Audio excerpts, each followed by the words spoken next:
I think I'm ready, Daniel. You deal. So were you always just kind of intuitively good at that game, at reading people, figuring it out, or was it a studying process? I was reading about you, and it seems like kind of ever since you were a kid, this is the path you wanted to choose. Did you recognize in yourself like an affinity for it?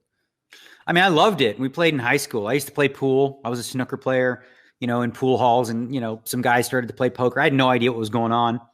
In the first month, I thought it was just a game of luck. I didn't really know. And then I realized, why the hell the same guys keep winning?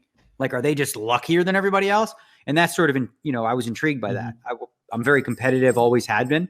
So I wouldn't say I was good right off the bat, but I had like a real drive, and I enjoyed it so much that I spent a lot of time and effort to get better quick. And I did. Within a couple months, those guys I was playing with, I was able to beat them just by, learning through trial and error. Like, okay, what does this guy do that makes sense, that works? All right, you ever watch that show Heroes on NBC back in the day? Mm-hmm. Yeah.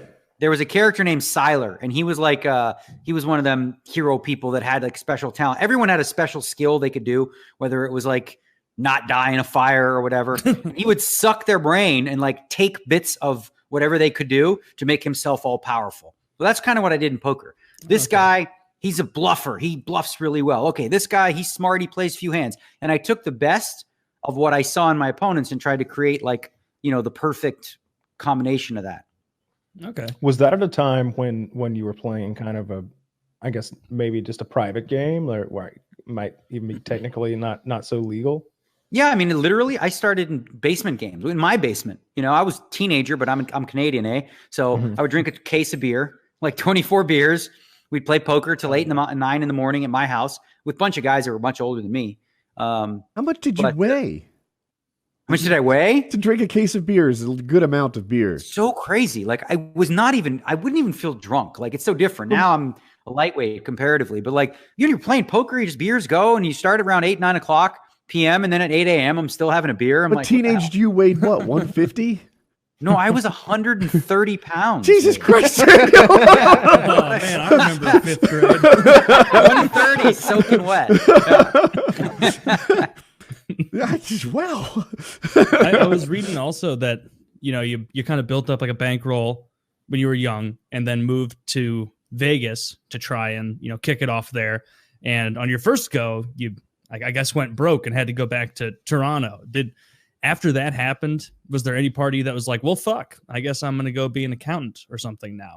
You're like, right. No, I'm going back.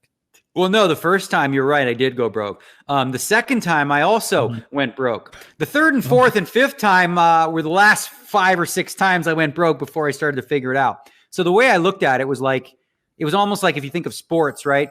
It was like, okay, that's the major leagues. And I was a minor league player. I'd get a call up, get my ass kicked, have to go back down to the minors in Toronto and build up a bankroll, go back, give it another shot till I sort of figured it out. In Vegas, I learned the adjustments and stuff like that necessary to succeed against, top pros. And after about a year, I would say I was able to start to, put it together, right? I was just learning and going broke all the time. I went broke more times than I can count. Yeah. But by like a bankroll, like how much money is that? You see, the thing is, I was a teenager, right? Or like late teens, early 20s.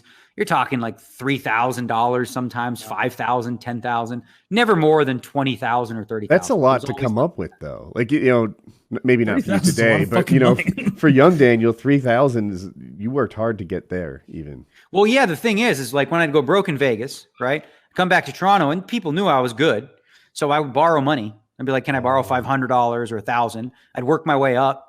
Play for like a month or two in Toronto, build up a bankroll of like 5 or 10,000, bring it back to Vegas, drop it off, go back home, get some more money, drop that off.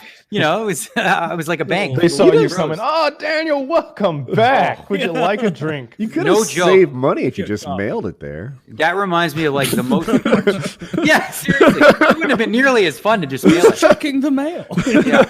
There was one story where I felt like that guy, where like the sucker. I remember where it was like we were at Binion's Horseshoe back when that was a thing.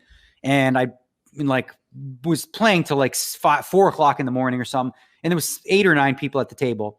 I went broke. I lost my last dollar. I went to the bathroom to wash up, and I got out of the bathroom. This is like 4 minutes. They were all gone. I'm like, holy shit. Like they were only playing because of me.